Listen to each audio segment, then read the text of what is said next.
want Radharani to sit on the swing, and I want to push you so that you can gently swing in that Julan and feel very happy being together. And then there's description that the spring is there, Krishna is there, but Radharani doesn't want to sit on the spring, on the Julan. Then the devotees say, come on, Radha, come on. And they help her, let's go. Let's sit there with Krishna. And she's like reluctant. No. Actually, she also wants to sit with Krishna and sit on the Julan. But she has this natural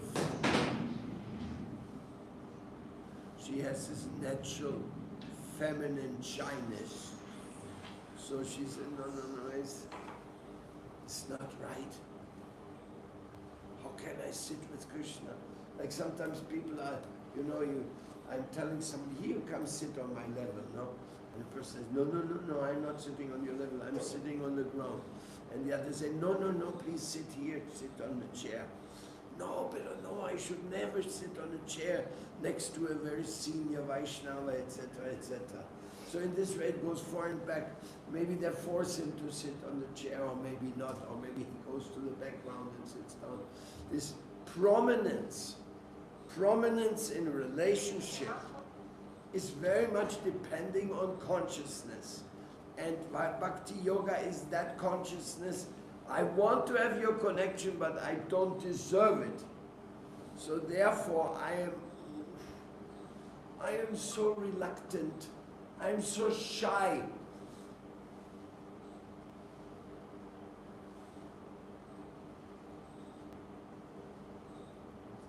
I don't dare to say what I really want. But there's nothing more sweet than going to push you on your wonderful swing, or to cook for you, or to dress you, or to arrange your shringar. Shringar is a very important word. The shringar. In Hindi, what is the word shringar used for? In just Hindi, without deity worship. Shringar.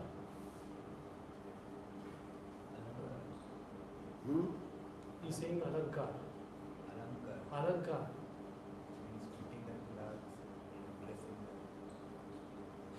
Decoration. Alankar. Alankar. Alankar. Which means? Dressing, deity, decorating. Alankar is a devotional term? Yes. Or would the mother say, I will alankar my daughter? That also is okay. Huh? Yes. So it exists for both? Yes. Okay, that's right. Then we have a secret ambition to decorate the Lord. Shringar means to arrange his pastimes, to help him meet with his beloved Radha. And an extended Shringar is to arrange his preaching also. Therefore, as the spiritual master says, he's always expert in making arrangements for Radha and Krishna meeting in their loving meetings. So at the same time, the spiritual master is very compassionate with the fallen conditioned souls, and he's trying to help them to come to a higher consciousness. So therefore Shringar is what's happening in the altar. The pujari is doing the decoration. The other day, Aniruddha Das, he made such an incredible Shringar in Imlitala that it was almost like breathtaking. The wonderful dress he made, how he made the chandan and everything for the Lord Gopinath is just out of it. It's too wonderful. Things are wonderful, but they're too wonderful. Like even more wonderful than wonderful. Therefore, Srila Prabhupada said, Krishna is the wonderful wonder of all wonders. You cannot get any higher.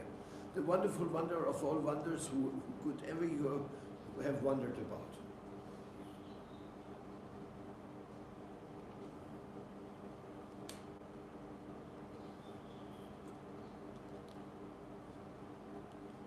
It is so dry, no? You also feel this dryness.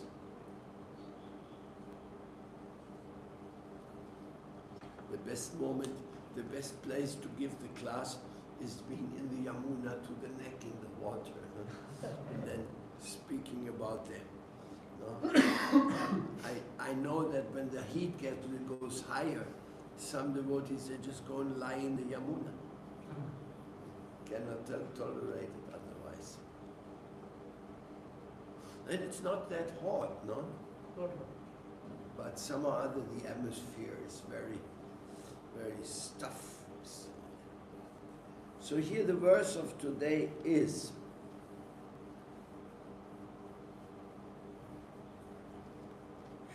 which canto, which sloka? we are in the 4th canto, chapter 22, text number 38. Prithu Maharaj meeting with the 4 Kumaras, pure devotees amongst themselves. Yasmin idam sarasat atmataya vibhati maya viveka vibhut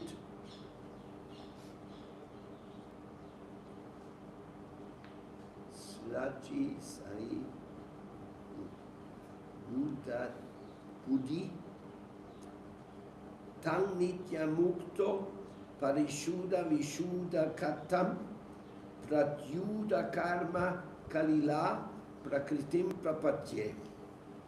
The Supreme Personality of Godhead manifests himself as one with the cause and effect within this body, but one who has transcended the illusory energy by deliberate consideration, which is clear as the misconception of a snake for a rope, can understand that the Paramatma is eternally transcendental to the material creation and situated in pure internal energy.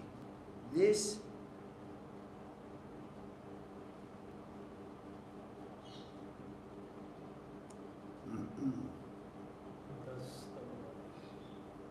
unto him only must we surrender. Thus the Lord is transcendental to all material contamination. Unto him only we should surrender.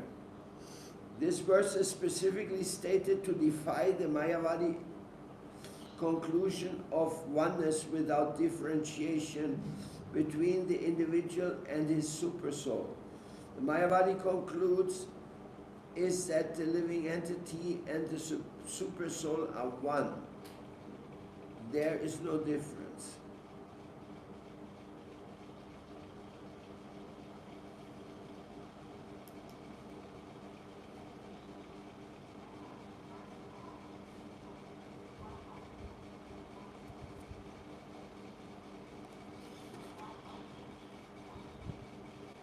Jai Radhe, Jai Sri Krishna, Supreme Personality of Godhead is beyond the material illusion.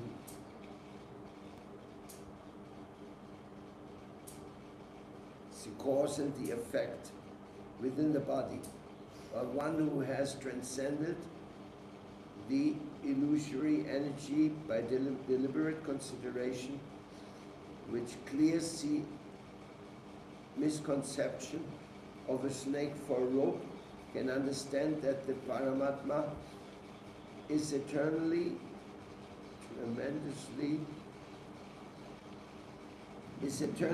and transcendental to the material creation and situated in pure internal energy. Thus the Lord is transcendental to all material contamination. Unto him only must I surrender.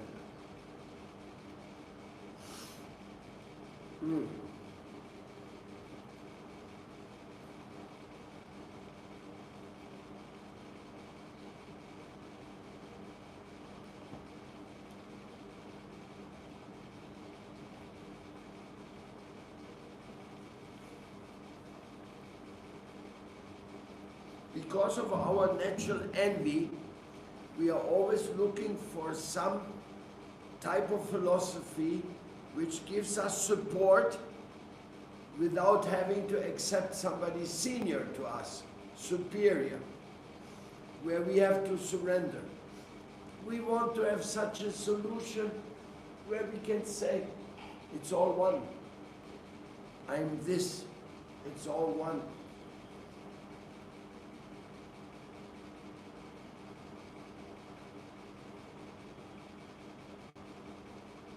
And here this verse says, no, it's not all one. It's him. But they are so envious, they cannot believe that him is someone different than them.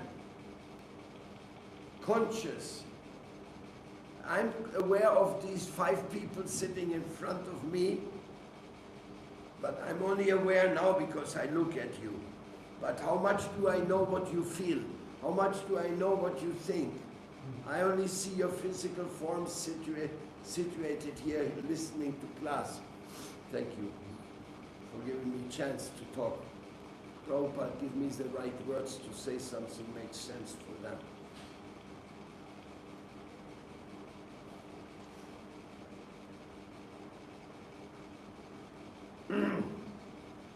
So, to understand that even with my greatest ability, I'm still small and I need the help of the real big. Only then can I understand Krishna consciousness. If I think I myself will capture everything and register and digest everything, and then I will come to the conclusion that I am this and I am that. No, we are not. We are simply small, little, ant-like creature, but we are alive with our personal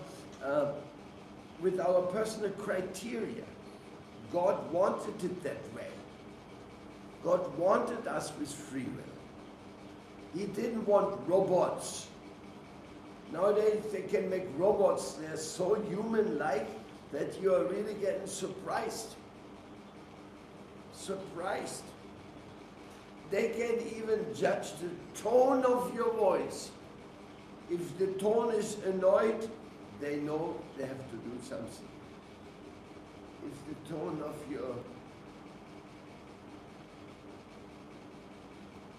your voice is aggressive, then you will not get a very friendly welcome in that realm. Everything is just so perfectly organized. So perfect. But no doubt about it, we are always the small ones. We will never be the big ones. But you can become a rich man in this world, you can become famous and everything, but it is nothing. Moment of death, everything will be taken away. It's just simply to show you what is the path you want to go, what you want to embrace in life.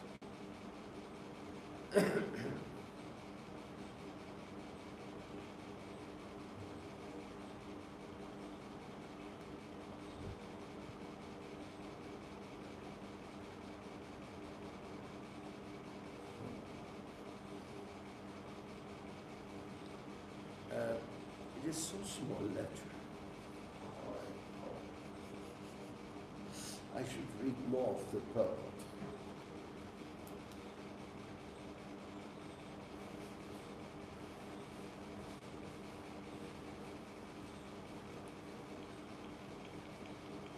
This verse is specifically stated to define. The rope and the snake argument is generally given by the Mayavadi philosophers. Therefore, these words, which represent Vivarta Vrinda.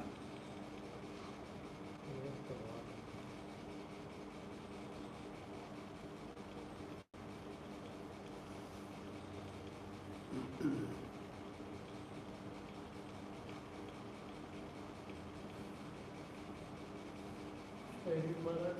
Huh? Should I read loudly? Or can you? Yeah. Please do so.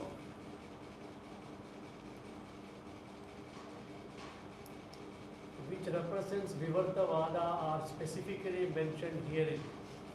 Actually, Paramatma, the Super Soul, is the Supreme Personality of Godhead, and he is eternally liberated. In other words, the Supreme Personality of Godhead is living within this body along with the individual soul, and this is confirmed in the Vedas. They are likened to two friends sitting on the same tree, yet Paramatma is above the illusory energy. The illusory energy is called Bahiranga Shakti or external energy, and the living entity is called Tadastha Shakti or marginal potency. As stated in Bhagavad Gita, the material energy represented as earth, water, air, fire, sky, etc., and the spiritual energy, the living entity, are both energies of the Supreme Lord. Even though the energies and the energetic are identical, the living entity, individual soul, being prone to be influenced by the external energy, considers the Supreme Personality of Godhead to be one with himself. The word Prabhadye is also significant in this verse, for it refers to the conclusion of the Bhagavad Gita, Sarva Dharman Paritijya Mamekam Sharanam Vraja. In another place, the Lord says, Bahunam Janmanam Ante Jnanaman Mam Prabhadyate. This Prabhadye or Saranam Vraja refers to the individual surrender to the Super Soul. The individual soul, when surrendered, can understand that the Supreme Personality of God, although situated within the heart of the individual soul, is superior to the individual soul. The Lord is always transcendental to the material manifestation, even though it appears that the Lord and the material manifestation are one and the same. According to the Vaishnava philosophy, he is one and different simultaneously. The material energy is a manifestation of his external potency, and since the potency is identical with the potent, it appears that the Lord and individual are one. But actually the individual soul is under the influence of material energy, and the Lord is always transcendental to it. Unless the Lord is superior to the individual soul, there is no question of prabhadhye or surrender unto him.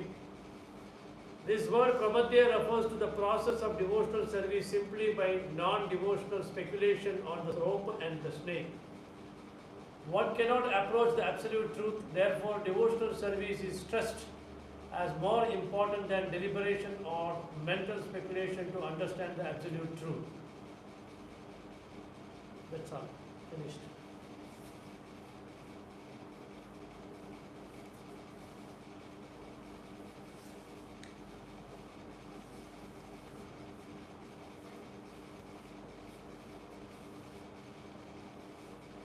What's the greatest inspiration you get from that? Pardon?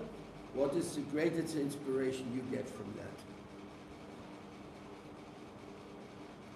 The Lord is above all this material contamination. He is transcendental, and we are prone to be affected by the material contamination.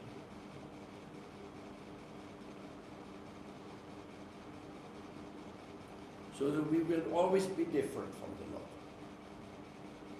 Qualitatively we are one, but quantitatively we are different. So when the Bhakta is praying, I want to be with my Lord, I want to be in Goloka, then it's all up to him. There's no mechanical process, there's nothing automatic there.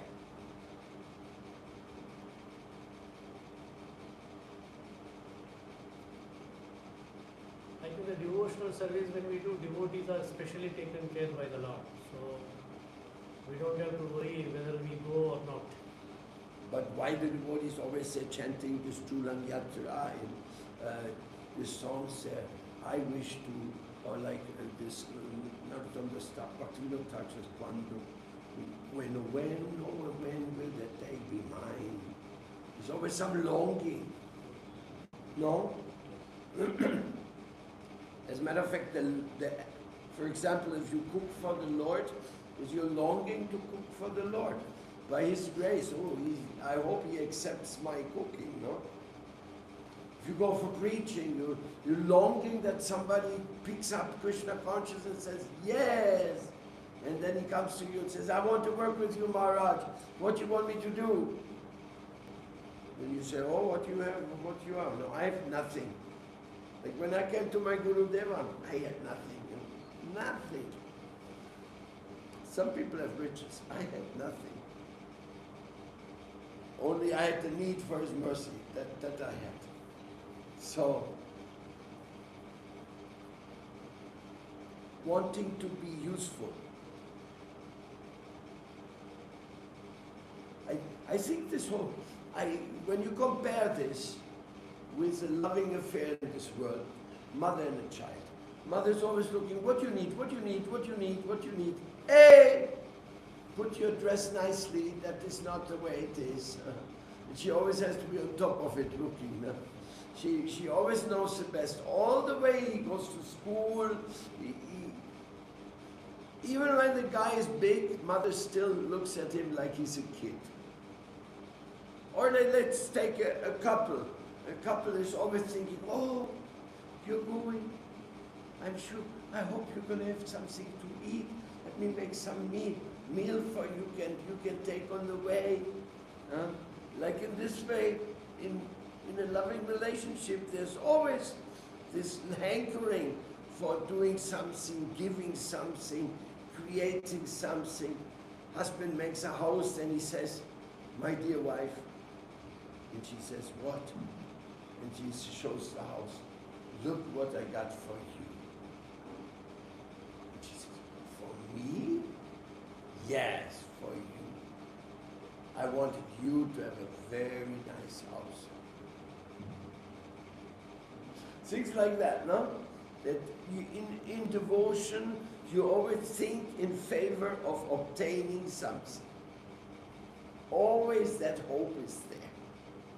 Let me produce a circumstance favorable for my intense connection, loving connection, positive connection. Like when people argue with each other and scream at each other, everybody wants to go away. Huh? You don't like anybody come and scream at you.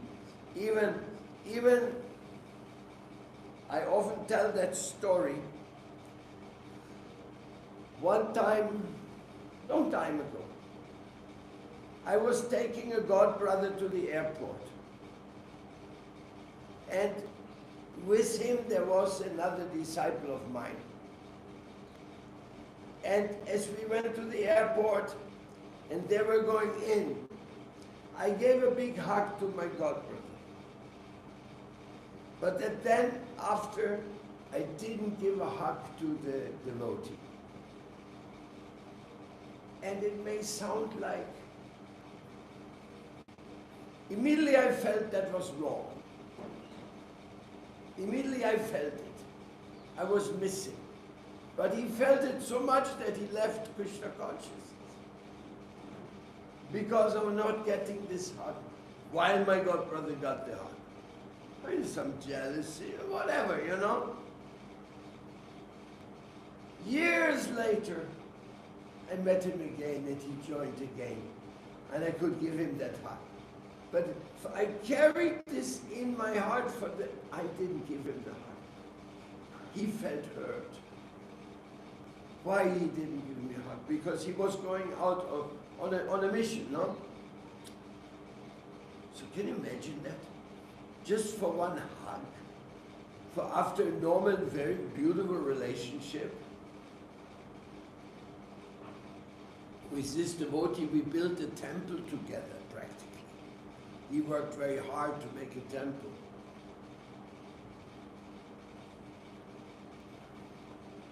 People are so sensitive.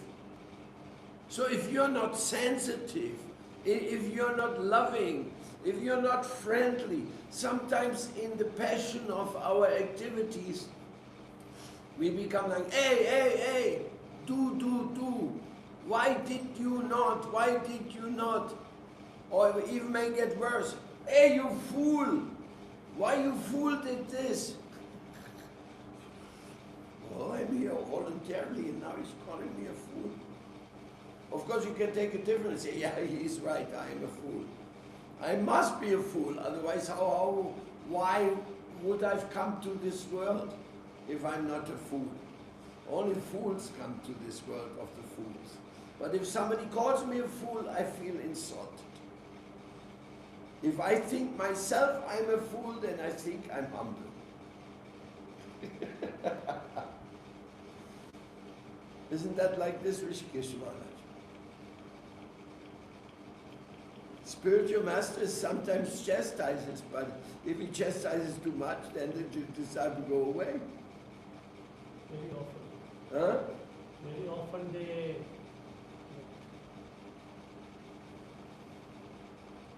We want to be appreciated. We want to be loved. And Krishna also wants to be loved. Krishna is the origin of all feelings. So Krishna wants to be loved by us.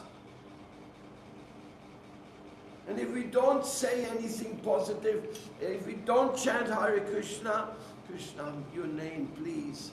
Hare Krishna, Krishna Krishna, Hare Hare, Hare Rama, Rama Rama, Hare Hare. Krishna, forgive me for all the moments I didn't chant your name. My mind was here, my mind was there. Krishna wants to be taken in consideration. Krishna wants to be given the priority, wants to be the number one. We don't like to be put in the background. Like sometimes we are taken away by some material issues. But Krishna is the final only issue. He is a supreme controller. Like for example, we may have an atomic war. Just because one idiot pushes a button. One button. Bang! Atomic war. Huh? So, who is important? The one who pushes this button? No. Krishna is important. By Krishna's permit, he can push this button. If nobody has pushed the button so far, it's because Krishna didn't want to. He wanted us to have more chance to do good things. If Krishna wanted to destroy this humanity, I mean, it doesn't require anything. It just needs to get one person who's crazy. There's so many crazy people. Every day you go in America, somebody takes a gun, goes to a school and starts shooting, killing children. Anybody who can do that, why would he not push a button of to send an atom bomb? So it's all about feeling and care and caring, and Krishna is like that. That is what I get from here. And the impersonalists, they cannot get that because immediately they say, oh, if there's somebody I should care for, then he's above me. Or I want to compete with him. Matsarova, what do you say?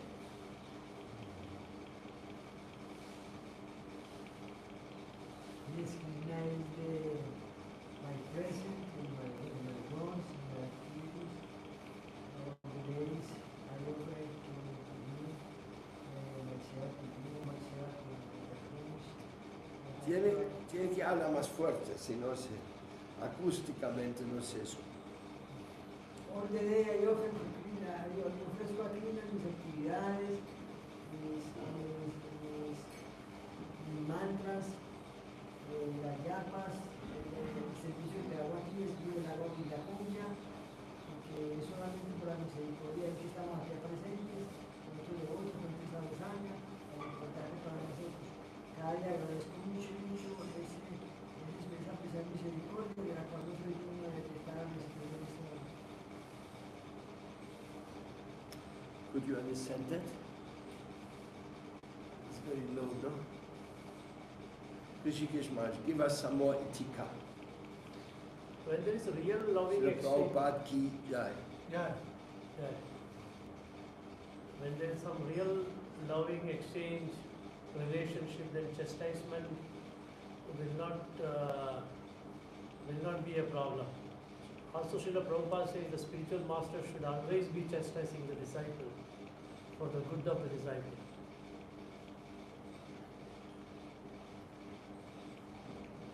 Yes. Say more. You have half an hour time. Or you want to read another shloka? The devotees who are always engaged in the service of the toes of the lotus feet of the Lord can very easily overcome hard-knotted desires for fruitive activities. Because this is very difficult, the non-devotees, the jnanis and yogis, always trying to stop the waves of sense gratification, cannot do so. Therefore, you are advised to engage in devotional service of Krishna, the son of Vasudeva. Srimad Bhagavatam is 16,000 verses saying the same thing, no? In so many different examples, in so many situations, but it's always saying the same thing. It doesn't change the message.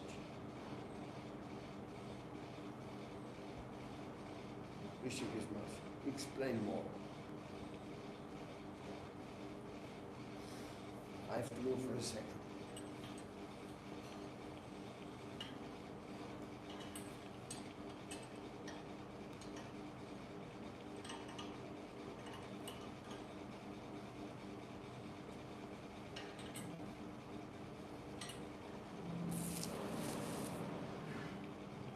Give us more nectar, please.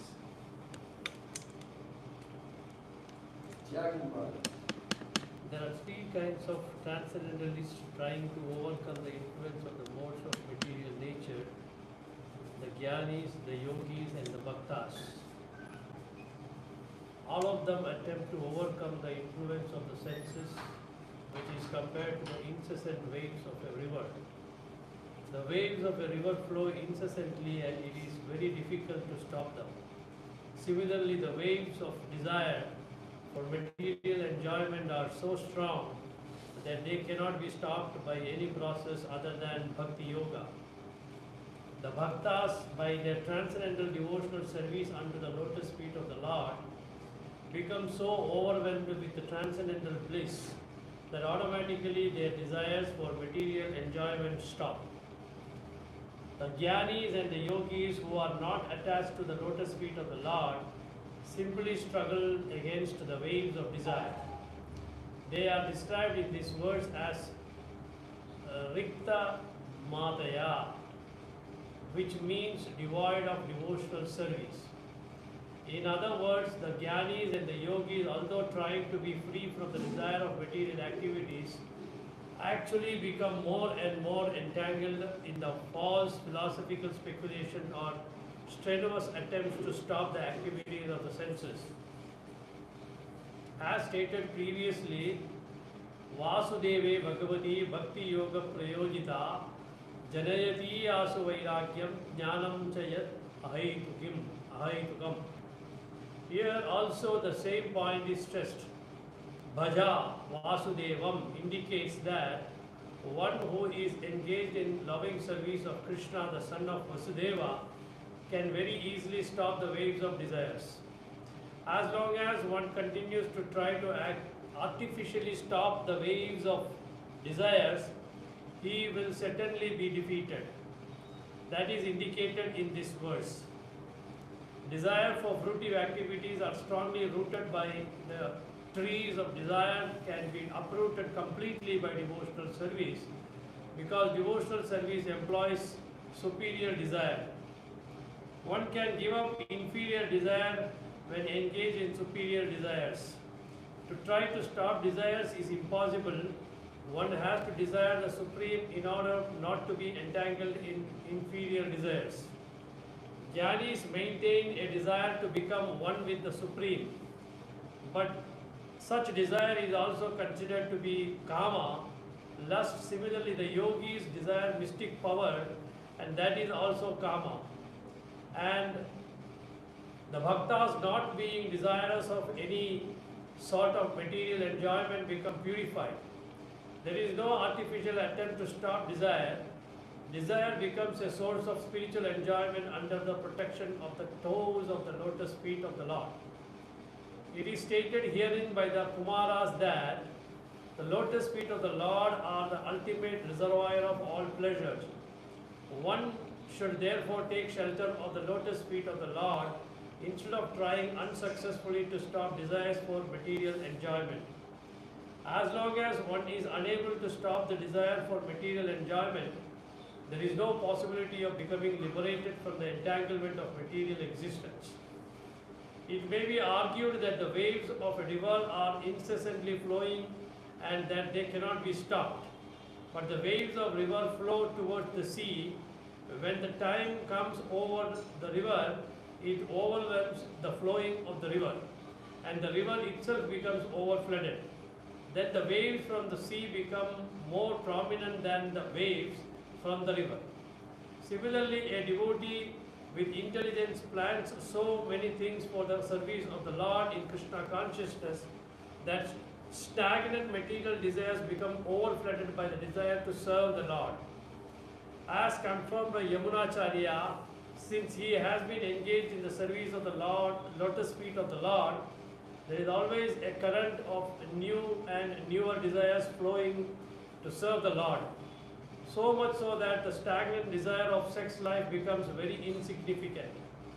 Yamunacharya even says that he spits on such desires. Bhagavad Gita also confirms param drishtva nivartate. The conclusion is that by developing a loving desire for the service of the lotus feet of the Lord, we subdue all material desires for sense gratification. So in this sloka, Prabhupada explains about Jnanis, Yogis and Bhaktas. All these three categories, they are transcendentalist, they are not ordinary, they are yogis. But the Jnanis and the Yogis, they have some personal motivation, some motive or desire. Like the Jnanis, they want to acquire knowledge, and the Yogis, they want to merge with Lord and become one with the Lord. That is called leen. In Hindi they say leen hona, or become one with God. Like they give the example, Mayavadis, they give the example, a green bird.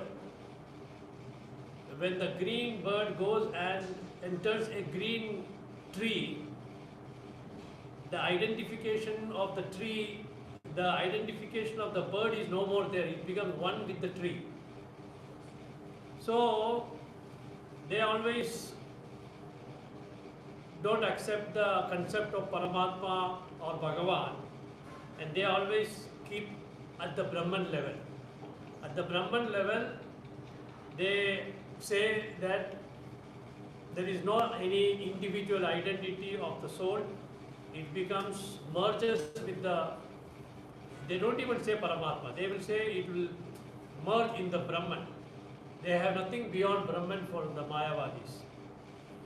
Here the Jnanis and then the Yogis, they both have these motives, but a devotee, when he is engaged in devotional service, he is always trying to serve the Lord, please the Lord, and always engages in service to make Lord happy or please the Lord.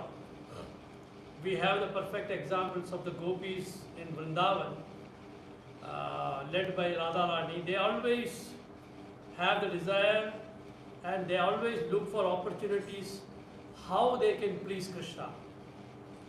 So the devotees, they don't give up their desires.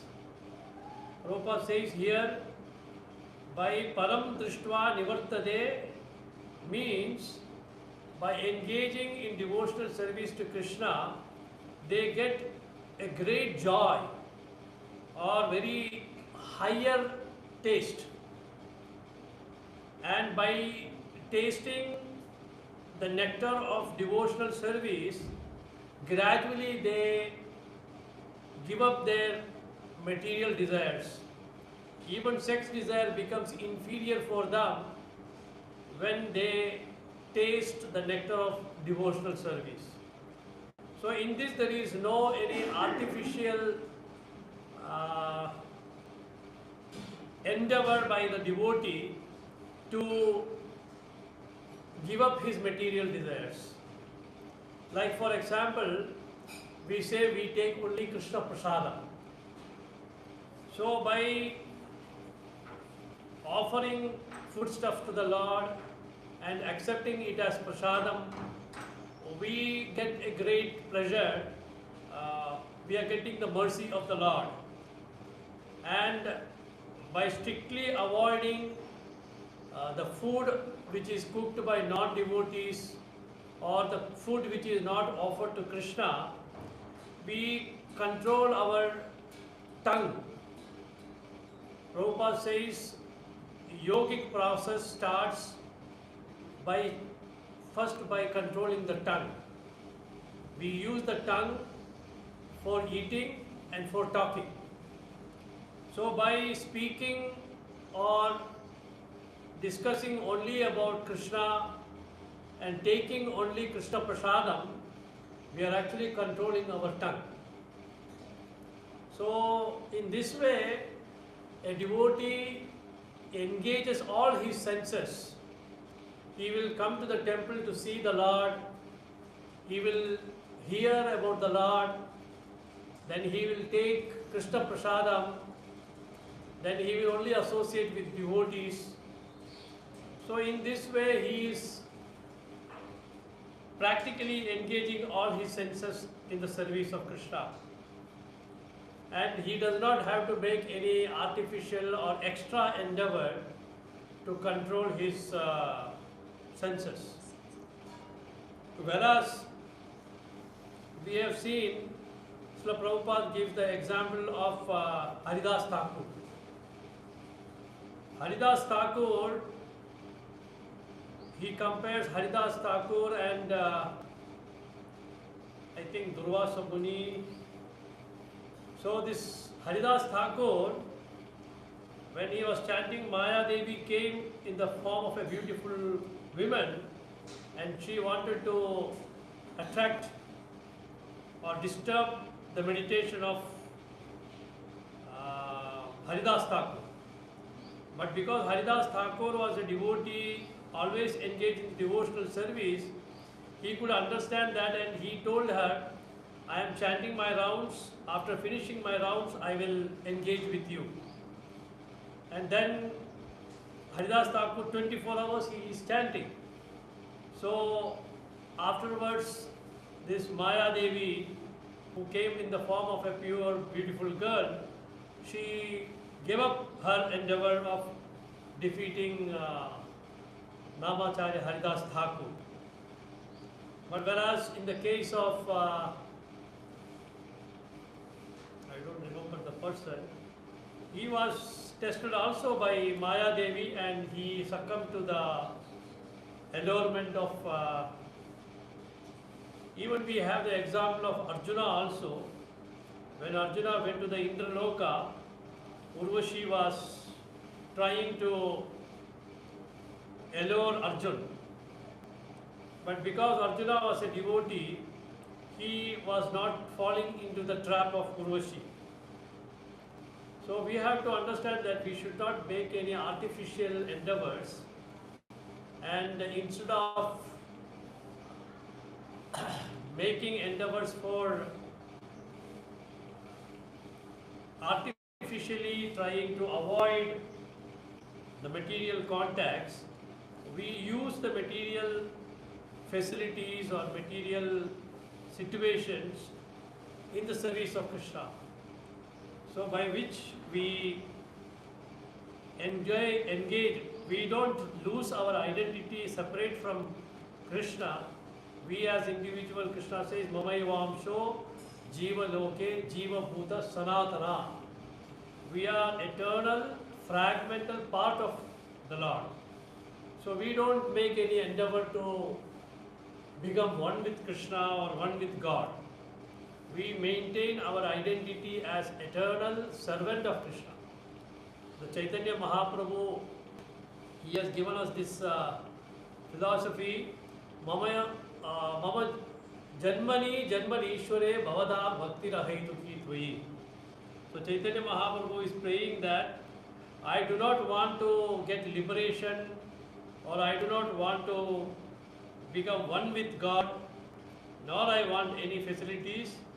I want birth after birth your devotional service. So this is very special understanding we get from Chaitanya Mahaprabhu's teachings, that instead of hankering for so-called liberation or becoming one with merger with God or entering into the spiritual world, Chaitanya Mahaprabhu is saying, whether it be hell or heaven, I only want your devotional service. So that should be the attitude of devotees. Wherever we are, whether we are in Colombia or India or Japan or Germany or France or wherever in the world, whether we have good facilities or no facilities, we engage ourselves in devotional service to Krishna. That should be our goal. Hare Krishna. It's time to go. Once around, Prabhu, you give some explanation.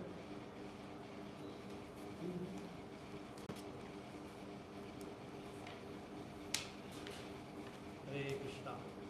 हमारे devotees को हर तरह से test किया जा रहा है, मतलब हर thing offer करके हर चीज़ दे के भी टेस्ट किया जा रहा है। ये देने के बाद मेरे पास ये बंदा आता है या नहीं वापस, इसके मुताबिक टेस्ट किया जा रहा है।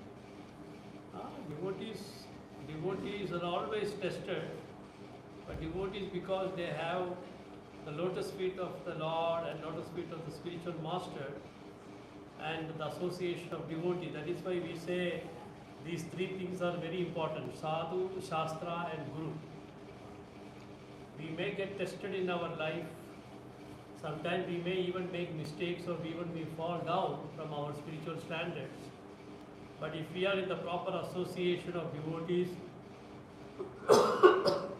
we have the guidance of the spiritual master and we have the guidance from the scriptures. So we can rest be assured we are safe if we have always these three things in our mind: sadhu, shastra and guru.